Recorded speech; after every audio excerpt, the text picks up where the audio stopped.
Last lecture में हमने देखा था कि ऑक्सीजन हमारे बॉडी में एंट्री कैसे करता है, ठीक है। लंग्स में उसका कैसे ट्रांसफर होता करता है, कैसे वो रक्त में आता है और कार्बन डाइऑक्साइड कैसे रक्त से बाहर जाता है, वो लास्ट लेक्चर में हमने देखा था।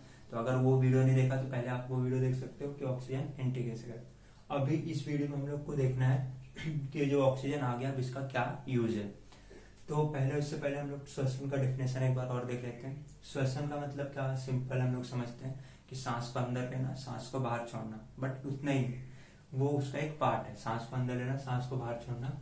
एक्चुअली इसका क्या मतलब है कि जो हमने खाया हो भोजन, अब वो खाया हो भोजन क्या हो जाएगा, पच जाएगा। पच जाने के बाद फिर कहाँ जाएगा, वो हर एक कोशिकाओं तक पहुंच जाएगा ऐसा खाना। अब वो खाना कोशिकाओं तक पहुंच जाएगा, अब उसको क्या करना है, तोड़ना है, जिसे और क्या बोल सकते हो, ऑक्सीकरण करना। क्या करना है, ऑक्सीकरण करके क्या करना है, इसको कार्बन डाइऑक्साइड और पानी में तोड़ना है। इससे हमारा क्या फायदा है कि इससे हमको क्या मिलेगा, एटीपी, मतलब क्या, ऊर्जा। कितनी ऊर्जा मिलेगी अपने को, 38 एटीपी। और ये कहाँ हो रहा है, तंतु कणिका में। तो इसे ही क्या कहते हैं हम लोग, श्वसन कहते हैं। तो पचित तथा स्वांगीकृत भोजन को ऑक्सीकरण करके उससे ऊर्जा निकालने की प्रक्रिया को क्या कहते हैं, श्वसन कहते हैं। तो श्वसन का डेफिनेशन क्लियर हुआ। ये कहाँ होता है, तंतु कणिका में। अब कैसे होता है ये, अब हम उसको स्टेप वाइज देखते हैं। तो ये रक्त में हमारा ग्लूकोज बह रहा है, ठीक है। अब ग्लूकोज को कौन ले लेगा, कोशिका ले लेगी। ग्लूकोज बह रहा है, ग्लूकोज को कोशिका में। अब इसको एंट्री कौन करवाता करता है, ये ग्लूकोज को यहाँ पे एंट्री कौन करवाता करता है, तो यहाँ पे कुछ रिसेप्टर्स होते करते हैं और एक इंसुलिन होता है, ठीक है। इंसुलिन बोलता है कि जब ग्लूकोज लेवल बढ़ जाता है बॉडी में, तो इंसुलिन क्या बोलता है, भाई कोशिका को दे देता है। तो ये ग्लूकोज कहाँ पे आ गया, अभी कोशिका में आ गया। क्लियर, कोशिका में ग्लूकोज आ गया। अब ग्लूकोज जो आया है तो यहाँ पे इसका क्या हो जाता करता है, विघटन। तो इस प्रक्रिया को क्या कहते हैं, ग्लूकोज का विघटन। क्या कहते हैं, ग्लूकोज का विघटन। अब ये प्रक्रिया कहाँ हो रही है, कोशिका द्रव्य में। प्रक्रिया कहाँ हो रही है, कोशिका द्रव्य में। अब ऑक्सीजन आए या ना आए, ये प्रक्रिया होती है। तो इसलिए ये प्रक्रिया ऑक्सी श्वसन या फिर अनऑक्सी दोनों में कॉमन होती है। ग्लूकोज, अब ग्लूकोज को क्या लेना देना कि भाई कि ऑक्सीजन मिल रहा है कि नहीं मिल रहा है, ठीक है। तो ऑक्सीजन को इसको लेना देना नहीं। तो बिना ऑक्सीजन के ये प्रक्रिया होती है कि जैसे अब ये क्यों टूटता है, तो बॉडी की रिक्वायरमेंट का अकॉर्डिंग, ठीक है। बॉडी को अगर ऊर्जा चाहिए रहेगी तो बॉडी क्या करेगी, ग्लूकोज को तोड़ेगी और पायरुविक अम्ल में उसको बना देती है। तो अब क्या हुआ, यहाँ पे ग्लूकोज है, अब ग्लूकोज का क्या होगा, विघटन होगा। अब जब ग्लूकोज का विघटन होगा तो ये किस में बन जाता करता है, पायरुविक अम्ल में। ग्लूकोज का विघटन होकर के किस में बनता है, पायरुविक अम्ल में। अब ये जब ग्लूकोज से पायरुविक अम्ल बनता है तो यहाँ पे क्या होता है, प्रकीर्ण आते हैं। यहाँ पे क्या आते हैं, प्रकीर्ण। अब ये प्रकीर्ण क्या करेंगे, ये ग्लूकोज को तोड़ करके किस में बना देंगे, पायरुविक अम्ल में। अब इसमें एक्चुअली कितने स्टेप्स हैं, 10 स्टेप्स हैं। ये तुम लोग नेक्स्ट ईयर में पढ़ोगे कि 10 स्टेप कौन कौन से हैं। तो यहाँ पे शॉर्ट में समझ लो, ग्लूकोज से पायरुविक अम्ल बनेगा, इसके बीच में 10 स्टेप्स हैं और हर स्टेप्स में कौन आता करता है, प्रकीर्ण आता करता है और इस प्रक्रिया को करके जाता है। तो यहाँ पे देखो हो क्या है, एक्चुअली यहाँ पे ग्लूकोज था कितने कार्बन वाला, 6 कार्बन वाला। तो पायरुविक अम्ल बना यहाँ पे कितने कार्बन वाला, 3 कार्बन वाला। तो 6 कार्बन वाला 3 कार्बन में टूट गया, तो मतलब कितने में हो गए, ये इसको आधा कर दिया, ठीक है। तो मतलब क्या हुआ, ऐसे 3-3 कार्बन वाले कितने पायरुविक अम्ल बन गए, 2। ये इंपॉर्टेंट, ठीक है। कितने पायरुविक अम्ल बने, 2 पायरुविक। अगर पूछेगा 10 ग्लूकोज है तो कितना पायरुविक अम्ल बनेगा, तो 20, क्योंकि उसका डबल हो जाएगा, क्योंकि आधा हो रहा है। यहाँ पे अभी तक कार्बन डाइऑक्साइड नहीं निकला। जो हमारा ये प्रोसेस है कि इसको तोड़ करके कार्बन डाइऑक्साइड निकालना, यहाँ पे भी निकला है क्या, नहीं। यहाँ पे सिर्फ कार्बन, मतलब उसको जो था उसको भी तोड़ दिया, बस आधा आधा, लेकिन है वही। तो इस प्रक्रिया में जो ग्लूकोज का विघटन होता है, इस प्रक्रिया में क्या क्या बन रहा है, तो इस प्रक्रिया में NADH2 बन रहा है, 2 NADH2, 2 ATP और 2 पानी और 2 पायरुविक अम्ल। तो इस प्रकार से 4 चीजें बनती हैं ग्लूकोज के विघटन में। At the end 2 NADH2, 2 ATP, 2 H2O। NADH2 क्या है, निकोटिनामाइड एडेनाइन डाइन्यूक्लियोटाइड।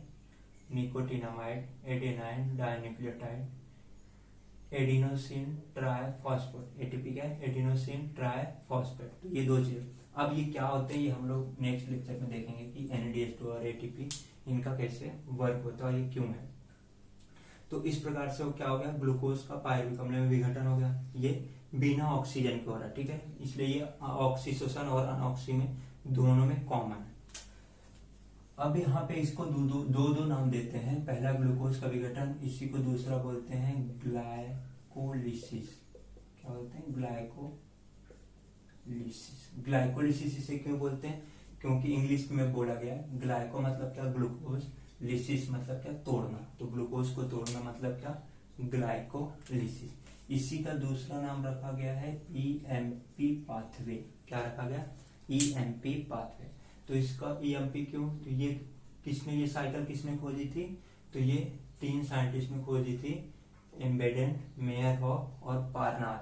तो ये 3 साइंटिस्ट लोग मिल करके ये ग्लूकोज से पायरुविक अम्ल कैसे बनता है ये खोजा था, इसलिए इससे ये भी नाम देते हैं। तो 3 नाम इसको याद रखना। ग्लूकोज के विघटन बोलते हैं इसी को ग्लाइकोलिसिस बोलते हैं, इसी को EMP। देखना क्वेश्चन किस में हो सकता है।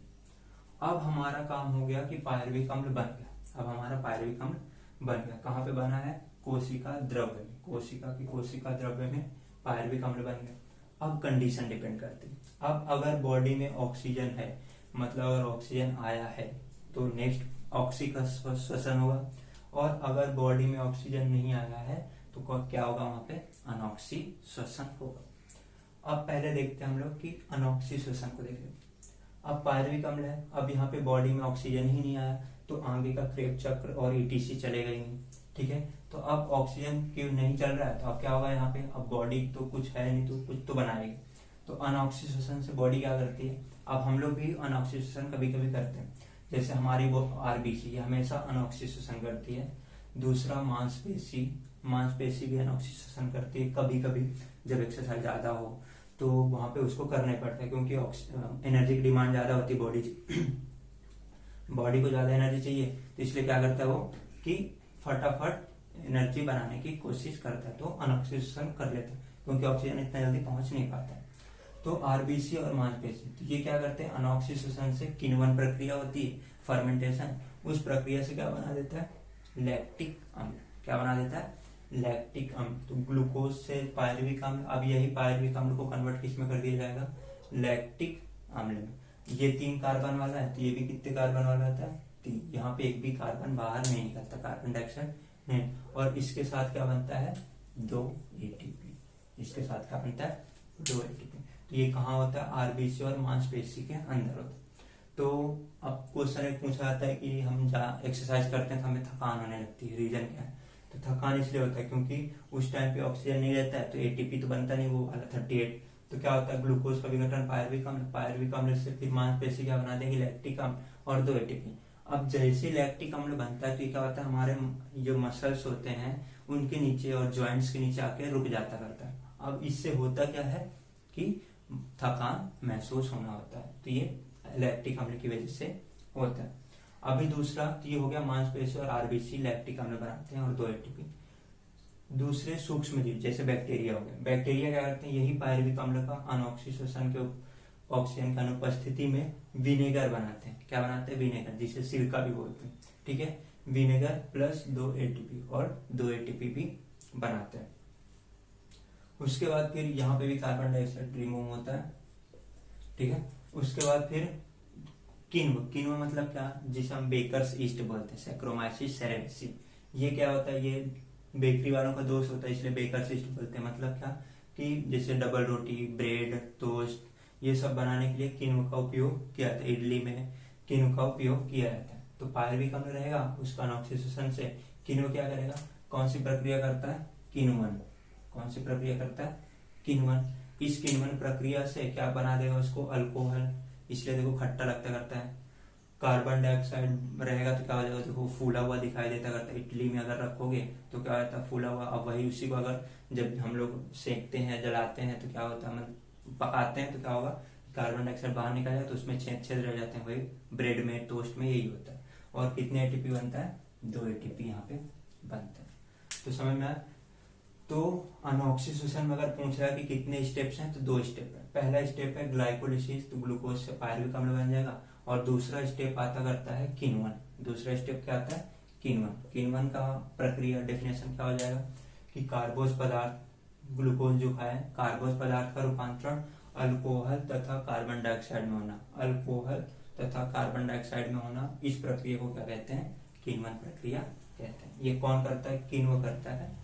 तो समझ में, तो ये अनऑक्सीडेशन। अगर बॉडी में ऑक्सीजन नहीं है तो ये मैकेनिज्म चलता है। अब अगर ऑक्सीजन है तो क्या होता है? तो ऑक्सीजन नहीं है तो जो पायरुविक अम्ल है, तो ऑक्सीजन अब आ गया अपने बॉडी में, ठीक है, रेस्पिरेशन द्वारा ऑक्सीजन अंदर आ गया, तो पायरुविक अम्ल का रूपांतरण अब किस में हो जाएगा?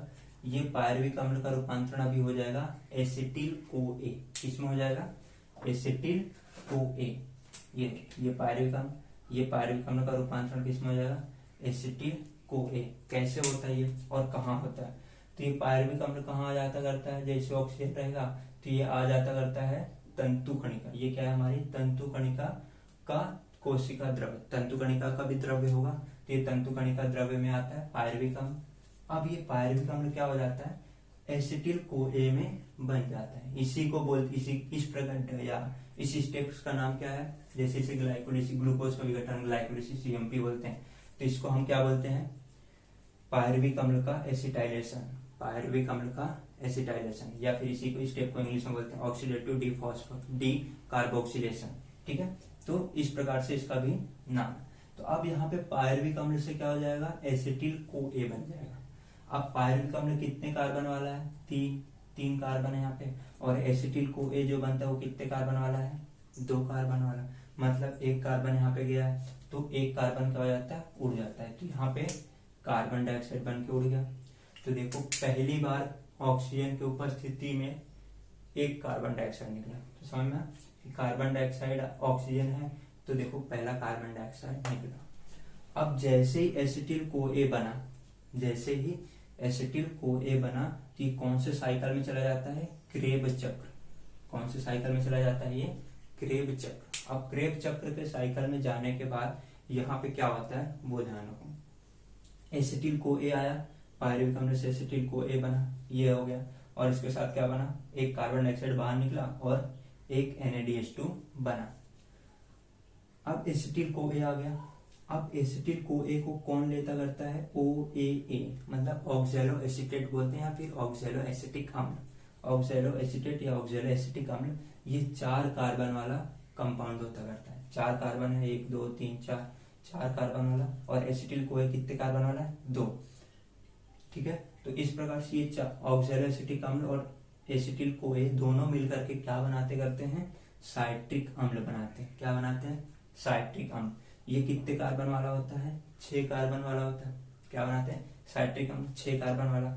अब ये साइकिल स्टार्ट हो जाती है। साइट्रिक अम्ल बना, फिर साइट्रिक अम्ल से आइसोसिट्रेट बनेगा, फिर अल्फा कीटोग्लूटारेट, ऐसे 8 स्टेप्स हैं इसमें। वो स्टेप से ऐसे हो करके फिर से पूरा क्या बन जाएगा? ऑक्सैलो एसिटिक अम्ल। यहाँ तक प्रक्रिया एंड हो जाती है। और इसमें क्या होता करता है कि ये साइकिल में संपूर्ण ऑक्सीकरण हो जाता है। जो एसिटिल CoA आया इसका पूरा का पूरा ऑक्सीकरण हो जाता है। मतलब क्या हो जाता है कि जितने भी कार्बन डाइऑक्साइड हैं, इसके पास कितने कार्बन है? 2 कार्बन डाइऑक्साइड। मतलब क्या? सिंपल कार्बन हुआ तभी तो कार्बन डाइऑक्साइड बन के उड़ेगा। तो यहाँ पे कितने कार्बन है? 2। तो यहाँ पे 2 के 2 कार्बन उड़ जाते हैं, मतलब कार्बन डाइऑक्साइड। तो एक यहाँ पे कार्बन डाइऑक्साइड उड़ जाता है और एक यहाँ पे कार्बन डाइऑक्साइड उड़ जाता है। तो इस प्रकार से क्या हो रहा है कि कार्बन डाइऑक्साइड उड़ जाते हैं। ठीक है, तो अब फिर से एक बार स्टेप्स को देख लेते हैं। पायरुविक अम्ल ये आया यहाँ से ऑक्सीजन की उपस्थिति में, ये पायरुविक अम्ल का रूपांतरण हो गया एसिटिल CoA। कौन किया यहाँ पे? कि यहाँ पे प्रकीर्ण आएंगे, ये प्रकीर्ण करते हैं इसको, तो ये क्या निकलता है यहाँ पे? 1 कार्बन डाइऑक्साइड और 1 NaDH2। अब ये जो एसिटिल CoA है, ये एसिटिल CoA ऑक्सैलो एसिटिक अम्ल के साथ अभिक्रिया करेगा, बंध बनाएगा, तो क्या बन जाएगा? साइट्रिक अम्ल। अब साइट्रिक अम्ल बनने के बाद फिर क्या होगा? ये क्रेब चक्र की साइकिल स्टार्ट हो जाएगी। अब क्रेब चक्र की साइकिल स्टार्ट होने के बाद एंड में क्या बनता है? ऑक्सैलो एसिटिक अम्ल। और यही क्रेब चक्र की साइकिल में ग्लूकोज का संपूर्ण ऑक्सीकरण हो जाता है। ग्लूकोज का संपूर्ण ऑक्सीकरण मतलब क्या? कि अब ग्लूकोज मतलब क्या बचा? सिर्फ एसिटिल CoA। अब एसिटिल CoA के 2 कार्बन है, दोनों कार्बन को कार्बन डाइऑक्साइड में बना के उड़ा दो, तो दोनों कार्बन डाइऑक्साइड बना के उड़ा दिया, एंड में क्या बचा, 4 कार्बन वाला, मतलब ये दोनों कार्बन गायब समय। तो इस प्रकार से पूरा का पूरा ऑक्सीकरण हो जाता है। तो यहाँ तक क्लियर है। तो हो गया। अभी देखो कि इस क्रेब चक्र को भी 2-3 नाम दिए गए हैं। तो क्रेब चक्र को एक दूसरा नाम दिया गया है कि इसे साइट्रिक अम्ल चक्र क्यों कहते हैं, क्रेब चक्र को साइट्रिक अम्ल चक्र क्यों कहते हैं। तो इसका भी आंसर सिंपल है, क्योंकि ये इसका पहला उत्पाद है, पहली बार क्या बन रहा है, साइट्रिक अम्ल, इसलिए इसे क्या कहते हैं, साइट्रिक अम्ल चक्र कहते हैं। अगर क्वेश्चन आए तो इसे साइट्रिक अम्ल क्यों कहते हैं, क्या लिखेंगे कि जब पायरुविक अम्ल से एसिटिल कोए बनता है तो यह ऑक्सैलो एसीटेट के साथ अभिक्रिया करके, रासायनिक अभिक्रिया करके साइट्रिक अम्ल बनाता है। यह साइट्रिक अम्ल इसका पहला उत्पाद, स्थिर उत्पाद है, इसलिए इसे क्या कहते हैं, क्रेब चक्र कहते हैं, सॉरी साइट्रिक अम्ल चक्र कहते हैं। इसलिए क्रेब चक्र को साइट्रिक अम्ल चक्र कहते हैं। क्यों, क्योंकि ये पहला उत्पाद। अब इसी का दूसरा नाम बोला जाता है कि इसे TCA क्यों कहते हैं, कि दूसरा नाम इसको क्या बोलते हैं, TCA। क्रेब चक्र का दूसरा नाम क्या है, TCA। TCA का मतलब क्या, ट्राई कार्बोक्सिलिक अम्ल चक्र, ट्राई कार्बोक्सिलिक अम्ल चक्र। इसे ये क्यों कहते हैं, तो अगर हम इसका स्ट्रक्चर देखें साइट्रिक अम्ल का तो कैसा होता है।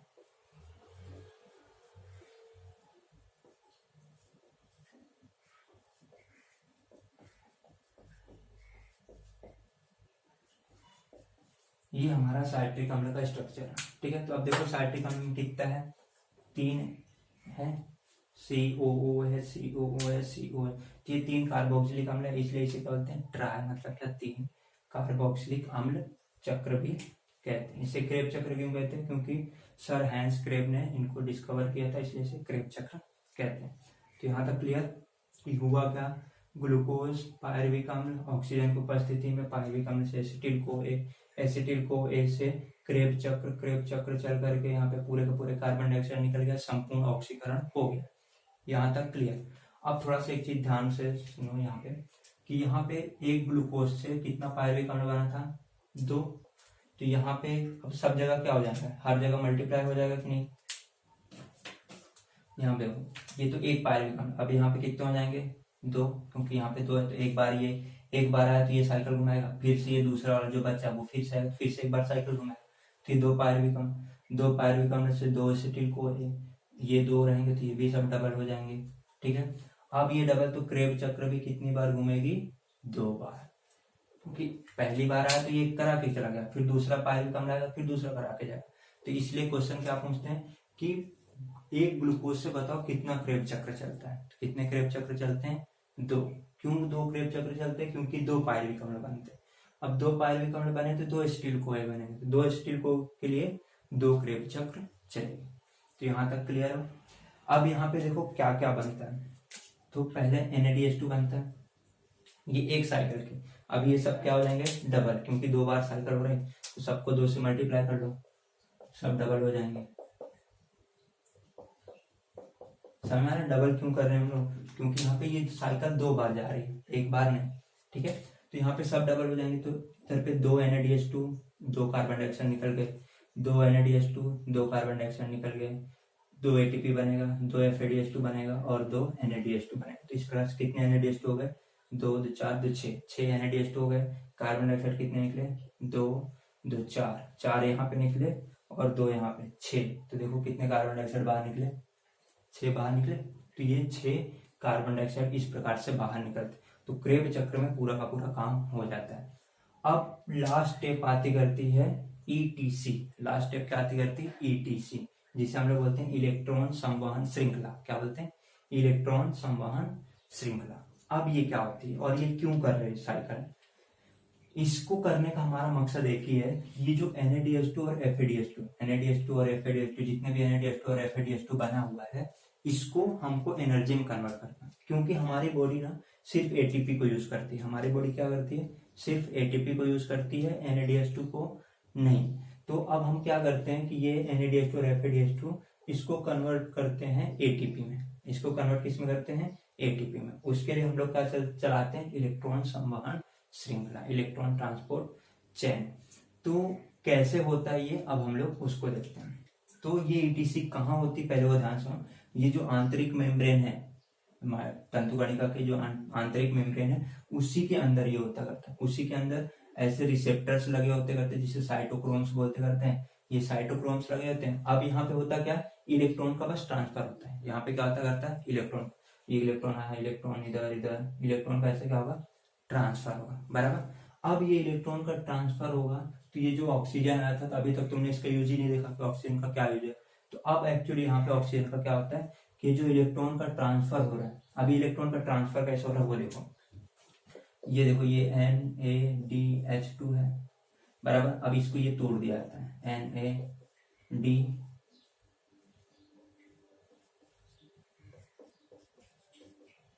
ऐसे तोड़ दिया जाता है और फिर इसको घुमाया जाता है, ठीक है। अब यहाँ पे जो इलेक्ट्रॉन है उसको दिया जाता है, ठीक है। तो एट द एंड इससे इलेक्ट्रॉन निकल करके कौन ले लेता करता है, ऑक्सीजन। ऑक्सीजन क्या करता है, जो इलेक्ट्रॉन यहाँ का निकला वो इलेक्ट्रॉन को ये ले लेगा। अब ये इलेक्ट्रॉन ले लिया तो ये किसके साथ मिल जाएगा, हाइड्रोजन के साथ। हाइड्रोजन के साथ मिल करके क्या बना लेगा, पानी, और यही तुम्हारा वो पानी है। तो अभी समझा कि कौन क्या बन रहा है, कहाँ बन रहा है। कार्बन डाइऑक्साइड पूरे कहाँ तक बन चुके थे, यहाँ पे कुछ नहीं, सिर्फ तंतु कणिका में कार्बन डाइऑक्साइड बना। फिर पानी कहाँ बना, वही तंतु कणिका में, ये जो इनर मेम्ब्रेन है वहां पे ये बना। तो अब देखो NaDH2 और FADH2 को पहले फुल फॉर्म देख लेते हैं। तो NaDH2 को क्या बोलते हैं, निकोटिनामाइड एडेनाइन डाइन्यूक्लियोटाइड। FADH2 क्या बोलते हैं, फ्लाविन एडेनाइन डाइन्यूक्लियोटाइड। ATP को क्या बोलते हैं, एडिनोसिन ट्राइफॉस्फेट। ये हम लोग लास्ट में नेक्स्ट वीडियो में देखेंगे ATP के बारे में पूरा डिटेल में। तो अभी NaDH2, अब ये जो NaDH2 है वो कितना ATP देता है, 3। FADH2 कितना ATP देता है, 2। मतलब क्या, ये सब घूमते जब साइकिल में तो इसमें क्या करते हैं, पंप जनरेट करते हैं, हाइड्रोजन पंप या एक प्रोटॉन पंप बोलते हैं इसे। और उस पंप से एक NaDH2 कितना ATP देता है, 3, और एक FADH2 कितना देता है, 2। तो ये याद रखना है। तो इस प्रकार से कंप्लीट, और एंड में क्या होता करता है, ये ऑक्सीजन इलेक्ट्रॉन लेता है और उसके साथ हाइड्रोजन मिलकर के पानी बनाता है, और यहाँ पे कार्बन डाइऑक्साइड हो गया। इस प्रकार से ग्लूकोज का संपूर्ण विघटन होता है। तो एक बार फिर से शॉर्ट में देख लेते हैं। ग्लूकोज आया, ग्लूकोज कोशिका में गया, कोशिका द्रव्य में ग्लूकोज का विघटन हो जाएगा प्रकीर्ण की सहायता से। तो यहाँ पे क्या बन जाएगा, 2 पायरविक अम्ल, ये 2 पायरविक अम्ल। अब 2 कंडीशन है, अगर ऑक्सीजन है तो क्रेब्स चक्र ETC चलेगी, ऑक्सीजन नहीं है तो ये मांसपेशी, RBC, सूक्ष्म कणिका, सूक्ष्म जीव, किण्वन, तो किण्वन प्रक्रिया होगा। किण्वन प्रक्रिया से ये प्रोसेस होगी, उसमें 2 ATP मिलेंगे। अब अगर ऑक्सीजन है तो यहाँ पे पायरविक अम्ल, पायरविक अम्ल से एसिटिल CoA, ये एसिटिल CoA क्रेब्स चक्र में घुस जाएगा तो एसिटिल CoA ऑक्सैलोएसीटेट के साथ मिलकर के साइट्रिक अम्ल, फिर ऐसे साइकिल घूमेगी। एक साइकिल कंप्लीट हुई, क्योंकि 2 है तो दूसरी साइकिल भी घुमानी पड़ेगी, तो एक ग्लूकोज के लिए 2 साइकिल चलती है। फिर ये जो हाई एनर्जी, ये NaDH2 और FADH2 क्या है, हाई एनर्जी, मतलब ATP से भी ज्यादा एनर्जी, क्योंकि देख लो ना, इसमें से एक NaDH2 3 ATP निकाला, तो एनर्जी इसके पास ज्यादा है, तो हाई एनर्जी है। तो ये जो NaDH2 और FADH2 है, इनको हमको क्या करना है, यहाँ पे कन्वर्ट करके लाना है ETC में, और यहाँ पे ऑक्सीजन इलेक्ट्रॉन को लेता है, हाइड्रोजन से मिलकर के पानी बनाता है, और इस प्रकार से ग्लूकोज का संपूर्ण विघटन होकर के कार्बन डाइऑक्साइड, पानी और ऊर्जा की निर्मित होती है। अब थोड़ा सा ये देखते हैं कि भाई ATP 38 बनता कैसे, ठीक है। तो ये 38 ATP का कैलकुलेशन देखते हैं हम लोग।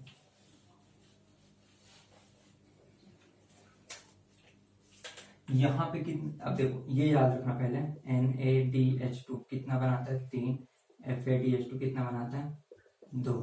अब टोटल NaDH2 पहले गिनते हैं, 2 NaDH2 यहाँ पे, 2 NaDH2 यहाँ पे, 2 यहाँ पे, 2 यहाँ पे, 2 यहाँ पे, टोटल कितने हो गए, 10 NaDH2।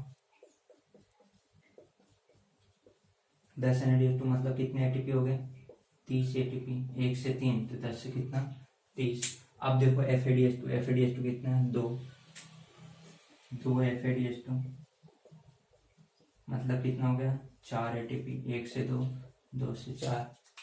अब यहाँ पे ATP कितने हैं, 2 ATP, ये कहाँ पे मिला अपने को, ग्लाइकोलाइसिस, EMP लिख देता हूँ, ठीक है, EMP पाथवे पे। फिर यहाँ पे भी देखो ATP कितने बने, 2 ATP, तो ये 2 ATP कहाँ का है, क्रेब्स चक्र,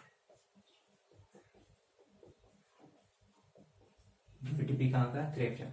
अब इसको कैलकुलेट करो कितने हो जाते हैं, तो समझा 38 ATP कैसे बनता है। तो ये वाले जो 34 ATP है, ये बनने के लिए कहाँ पे जाना पड़ता है, ये यहाँ पे होता है ETC, ये अंदर, और ये जो 4 एटीपी वो तो बन जाते हैं नॉर्मली, मतलब साइकिल से ही बन जाते हैं। ठीक है, तो क्लियर। तो इस प्रकार से हमारा ग्लूकोज का वेट। नेक्स्ट वीडियो जो आएगा वो एटीपी के ऊपर डिटेल वीडियो रहेगा कि एटीपी कैसे काम करता है, वो उसका स्ट्रक्चर क्या है और कैसे वो एनर्जी प्रोड्यूस करता है।